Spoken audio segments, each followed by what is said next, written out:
சென்னையை அடுத்த பெரம்பூர் பகுஜன் சமாஜ் கட்சி அலுவலகத்தில் ஆம்ஸ்ட்ராங் உடல் அஞ்சலிக்காக வைக்கப்பட்டுள்ளது. இதுகுறித்த கூடுதல் தகவல்களுடன் நேரலையில் இணைகிறார் எமது செய்தியாளர் முரளி. வணக்கம் ஸ்ரீதர்.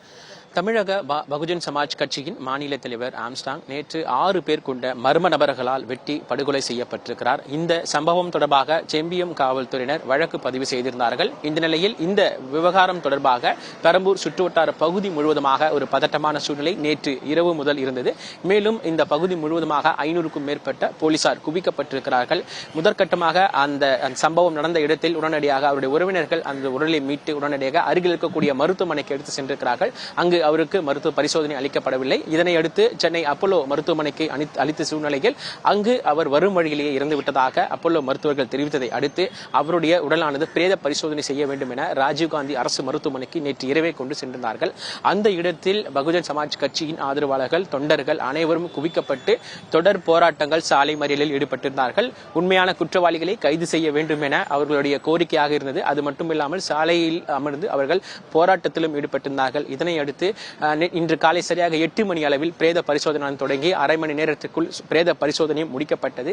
இதனை அடுத்து அவருடைய உடல் பொதுமக்கள் அஞ்சலிக்கும், அதே போன்று கட்சி சார்ந்த நிர்வாகிகள், அதே போன்று அரசியல் தலைவர்கள் வருவதற்காக ஐநாவத்தில் இருக்கக்கூடிய முதலில் அவருடைய வீட்டுக்கு அழைத்து செல்ல இருப்பதாக தகவல் வெளியாகி இருக்கிறது. அடுத்த கட்டமாக பெரம்பூரில் இருக்கக்கூடிய அவருடைய கட்சி அலுவலகத்தில் சிறிது நேரம் வைக்கப்பட்டு பின்னதாக வீட்டின் அருகிலேயே இருக்கக்கூடிய பந்தர் கார்டன் என்று சொல்லக்கூடிய ஒரு பள்ளியில் அவருடைய இறுதி அஞ்சலி செலுத்துவதற்காக ஏற்பாடுகள் செய்யப்பட்டிருக்கிறது. குறிப்பாக பகுஜன் சமாஜ் கட்சியுடைய நிர்வாகிகள், அதே போன்று தொண்டர்கள், அது மட்டுமல்லாமல் பல்வேறு அரசியல் கட்சி தலைவர்கள் அவருடைய உடலுக்கு அஞ்சலி செலுத்த இருப்பதாகவும் தகவல் வெளியாகி இருக்கிறது. குறிப்பாக அவருடைய உறவினர், அவருடைய சகோதரி வெளிநாட்டில் இருப்பதால் அவருடைய வருகைக்காக அவருடைய இறுதி அஞ்சலி நாளை நடக்க இருப்பதாகவும் ஒரு தகவல் வெளியாகி இருக்கிறது.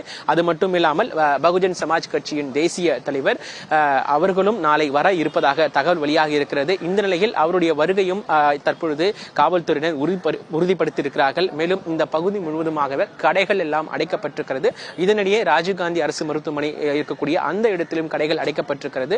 தொடர்ச்சியாக அவர்கள் அங்கிருந்து ஊர்வலமாக எடுத்து வர வேண்டும் என காவல்துறையிடம் அனுமதி கேட்டிருந்திருக்கிறார்கள். ஆனால் அனுமதி மறுக்கப்பட்டிருக்கிறது. இந்த நிலையில் இதுக்கு அடுத்தபடியாக அவருடைய உடல் அஞ்சலி செலுத்துவதற்கு அவருடைய கட்சி அலுவலகம், அதே போன்று வீடு, அது மட்டும் இல்லாமல் பந்தர் கார்டன் பள்ளி, அந்த 3 இடங்களில் அவருடைய உடல் வைக்கப்பட்டு அஞ்சலி செலுத்துவதற்கான பல்வேறு விதமான ஏற்பாடுகள் செய்யப்பட்டிருக்கிறது. குறிப்பாக இந்த பகுதி முழுவதுமாகவே கடைகள் அடைக்கப்பட்டிருக்கிறது. மேலும் போலீசாரும் ஏராளமானோர் குவிக்கப்பட்டிருக்கிறார்கள். இன்று காலை உதவி ஆணையர், அதே போன்று துணை ஆணையர், இணை ஆணையர் மற்றும் கூடுதல் ஆணையர்கள் நேரடியாக சம்பவ இடத்திற்கு வந்து அவர்கள் விசாரணை நடத்திவிட்டு என்ன இடத்தில் அஞ்சலி செலுத்தப் போகிறார்கள் என்ற முழு தகவல்களை பெற்றுவிட்டு சென்றிருக்கிறார்கள். மேலும் இந்த பகுதியில் போக்குவரத்து மாற்றமும் ஏற்பாடு செய்யப்பட்டிருக்கிறது. இதனையடுத்து இன்று நடக்கக்கூடிய அந்த இறுதி அஞ்சலியில் பல்வேறு அரசியல் கட்சி தலைவர்கள் மற்றும் பிரமுகர்கள் நேரடியாக கலந்து கொள்வார்கள் எனவும் தெரிய வந்திருக்கிறது. இதனிடையே அவருடைய சகோதரி நாளை வெளிநாட்டிலிருந்து வந்த பிறகுதான் அந்த இறுதி அஞ்சலி நடைபெறும் எனவும் அவருடைய உறவினர்கள் தரப்பிலிருந்து தகவல்கள் தெரிவிக்கப்பட்டிருக்கிறது. இதனை அடுத்து இறுதி அஞ்சலி முடித்த பிறகு நாளை மதியத்திற்கு மேல் அவருடைய மயானத்தில் அவருடைய இறுதி அஞ்சலி நடக்கும் எனவும் அவருடைய உறவினர்கள் தரப்பிலிருந்து தகவல்கள் தெரிவிக்கப்பட்டிருக்கிறது. குறிப்பாக இன்று இந்த பகுதி முழுவதுமாக ஒரு பதட்டமான சூழ்நிலை இருக்கக்கூடிய காரணத்தினால் 500க்கும் மேற்பட்ட போலீசார் இந்த பகுதி முழுவதுமாக குவிக்கப்பட்டிருக்கிறார்கள். மேலும் இறுதி அஞ்சலிக்கு அடுத்தபடியாக தான் ஒவ்வொரு என்னென்ன ஏற்பாடுகள் செய்யப்பட வேண்டும் என காவல்துறை தரப்பிலிருந்தும் உறவினர்கள் தரப்பிலிருந்தும் தகவல்கள் தெரிய வரும் என அவர்களுடைய உறவினர்கள் தெரிவித்திருக்கிறார்கள். ஸ்ரீதர்.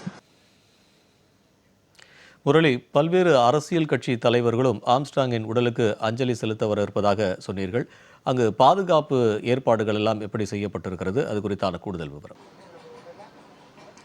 நிச்சயமாக, அதாவது நேற்று இரவு இந்த சம்பவம் நடைபெற்றதை அடுத்து சென்னை முழுவதும் இருக்கக்கூடிய காவல்துறையினர் இந்த இடத்தில் பாதுகாப்பு பணியில் ஈடுபட்டிருக்கிறார்கள். சரியாக 6:50 மணிக்கு மேல் இந்த சம்பவமானது பெரம்பூர் பகுதியில் நடந்திருக்கிறது. அவருடைய வீட்டின் அருகிலேயே இந்த சம்பவமானது நடந்திருக்கிறது. அதனுடைய சிசிடிவி காட்சிகளும் வெளியாகி இருக்கிறது. அதாவது அந்த குற்றவாளிகள் வெட்டிவிட்டு அவரை தப்பி செல்லக்கூடிய அந்த சிசிடிவி காட்சிகள் மட்டும் தற்பொழுது வெளியாகி இருக்கிறது. மேலும் அவர் வெட்டக்கூடிய அந்த சிசிடிவி காட்சிகளையும் போலீசார் கைப்பற்றியிருக்கிறார்கள்.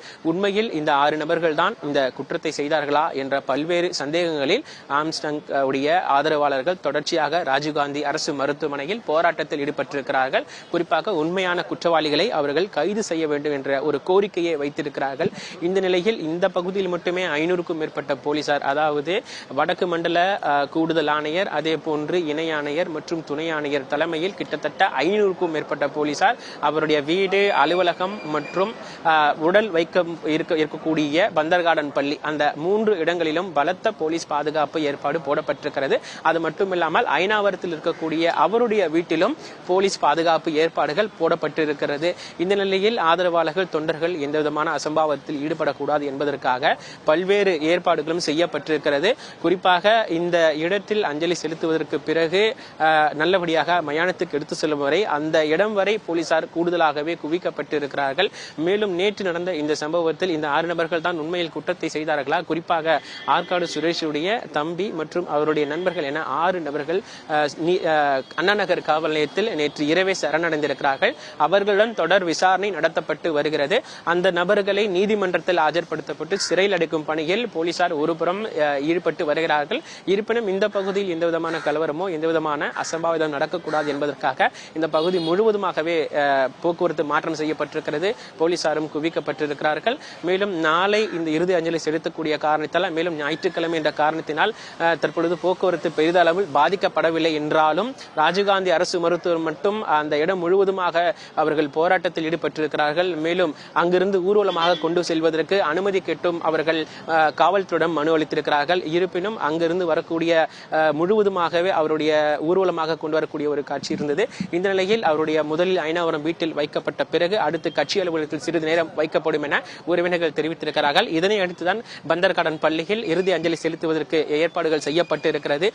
மேலும் தொடர்ச்சியாக அரசியல் பிரமுகர்கள் மற்றும் பகுஜன் சமாஜ் கட்சியின் ஆதரவாளர்கள் மற்றும் தேசிய தலைவரும் அவரும் வர இருப்பதாக, மாயாவதி அவர்கள் வர இருப்பதாகவும் தகவல் வெளியாக இருக்கிறது.